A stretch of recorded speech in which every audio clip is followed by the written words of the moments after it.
Шошқа баққан қазақ қызының шерлі тағдыры. Қазислам KZ сайтынан алынды. Шошқа бағып даңқы шыққан Дәмелі Жақсылықова Қостанай облысының тумасы болатын. Небәрі 21 жасында социалистік еңбек ері атанған бойжеткеннің кейінгі тағдыры кермек татып, өмірі бейнет пен қорлыққа толы болып өткен. Дәмелі Жақсылықова Қарабалық ауданының Елшан ауылында 1938 жылы 14 желтоқсанда туған. Еңбек жолын 20 жасында осы кеңшардағы шошқа фермасында бастап, бүкіл өмірін сонда өткізіпті. Талпақ танаудың тұқымын өсіруге еселі үлес қосқан қазақ қызының омырауына Никита Хрущевтің өзі Ленин орденін және алтыннан құйылған орақ пен балға медалін таққан екен. 1961 жылдың 14 наурызында Ақмолада өткен Тың өлкесіндегі ауыл шаруашылығы озаттарының кеңесінде Хрущев Дәмелінің жетістіктеріне айрықша тоқталып өтеді. Қостанай егіншілік кеңшарының жас шошқашысы Дәмелі Жақсылықова жоғары нәтижелерге қол жеткізді. Жемісті еңбегімен өзге жастарға үлгі көрсетті. Оған социалистік еңбек ері атағы берілді. Ойланыңыздар, жолдастар, ол партияның үндеуіне үн қосып, шошқа фермасына жұмысқа барған бірінші қазақ қызы. Былтыр Дәмелі 1277 шошқа өсірді. Оның қарауындағы шошқаның әр қайсысы тәулігіне 600 грамм салмақ қосып отырды. Алайда мұндай жоғары жетістікке жету оңай болған жоқ. Бастапқыда оның ісіне бүкіл ағайын туысқандары қарсы шықты. Бірақ қайсар қыз ғасырлар бойы қалыптасып қалған теріс түсінікті ысырып тастап, өз туыстарын дегеніне көндірді, деп мақтауын асырыпты одақ басшысы. Ол бірінші рет шошқа жануарын топтап ұстау әдісін қолданған. Автосуару мен өздігінен қоректендіру технологиясын алғаш тәжірибеге енгізген шаруа саналады. Осы жаңалықтарымен және жоғары марапаттарымен көзге түскеннен кейін-ақ қазақ қызының атағы дүркірей жөнелген. Бүкіл одақтық беделді басылымдар көлдей мақалаларды жарыса жасады. 1960 жылы қазақ қызының даңқы туралы қазақ тілшілері де насихаттауы керек деген арнайы тапсырмамен Сырбай Мәуленовте «Известия» газетіне «Хозяйка фермы» деген атаумен орысша мақала әзірлеген. Бірақ шошқашының алысқа кеткен атақ мансабы жеке өміріне бақ сыйлай алмады. Атап айтқанда, жақын жуықтарына ешқандай қадірі болмады. Қалап алған кәсіп үшін тұтамдай жас қыздан туыстарының көңілі суып, бәрі сырт айналды.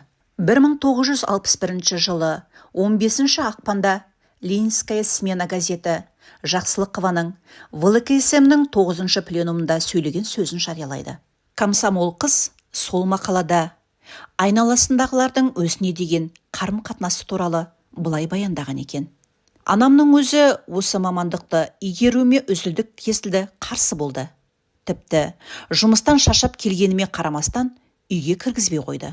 Табалдырықтан тоқтатып, бір самауыр су қайнатып, жуынуға мәжбүрлейтін. Қораға барып әбден жуынып, үстіме адам әдейі сатып алған иіссуды сепкен соң ғана өз бөлмеме өтуге рұқсат алатынмын.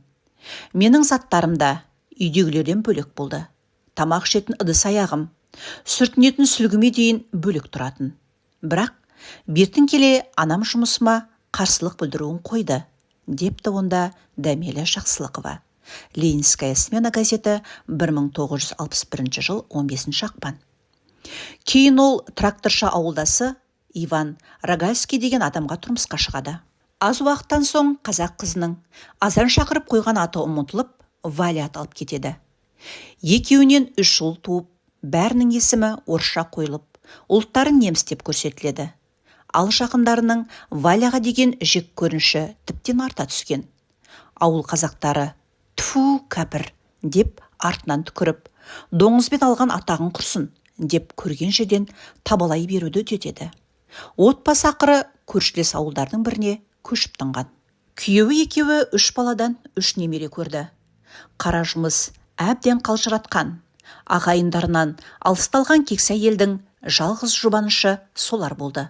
Ол соғыстан оралмаған әкесін жиі еске алып, тірегім тірі болғанда жас күдімнен шошқа бақпақ түгілі сиыр да саудырмас еді ғой.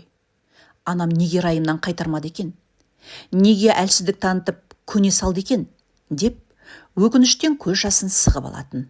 Балапандарын көңіліне демеу етіп жүруші еді. Бірақ тағдыр мұны да көпсініпті. 1993 жылы үй өртеніп, үлкен ұлы мен осы 3 немересі өрт ішінде қаза тапты, деп әңгімелейді шошқашының тағдырына жақсы хабардар қарабалықтық қарт журналист Максим Филипенко. Бұл аз болғандай кіндігінен шыққан екі ұлы да бірінен соң бірі белгісіз жағдайда көз жұмған. Көп ұзамай күйеуі Иван да қайтыс болады. Аңырап, жападан жалғыз қалған ана ғұмырының соңғы жылдары бір жолата ішкілікке салынып кеткен. Ел ішінде алқаш деген тағы бір атақ иемденіп, қу сүлдесін сүйретіп күн кешкен ол ақыры 2001 жылы бейнет пен мазаққа толы өмірмен мәңгілікке қош айтысыпты. Бір қиыны бейбақтың маңдайына абыройлы өлім де жазылмаған екен. Аудан жұртшылығы оның қазасын естісе де, естімегендей сыңай танытты. Ешкім елеп ескермей, өмірден іздеушісіз өтті. Қазір оның сираты Елшан ауылының сыртындағы қорымның шетінде жатыр, дейді Филипенко. Дәрібі қиғаш дәуірдің көбік мадағы мен насихат машинасының құрбаны болған бір тағдырдың қысқаша баяны осындай. Жастығы сәнсіз, қарттығы мәнсіз, беделі бекер, өмірі сая, діні мен тілі тоналып, ұлттық болмысы жоғалып, елдің назасын көп алып, тамырынан ажырағандардың маңдай сорын ауырлата түсетін бір тылсым күш бәрібір бар секілді.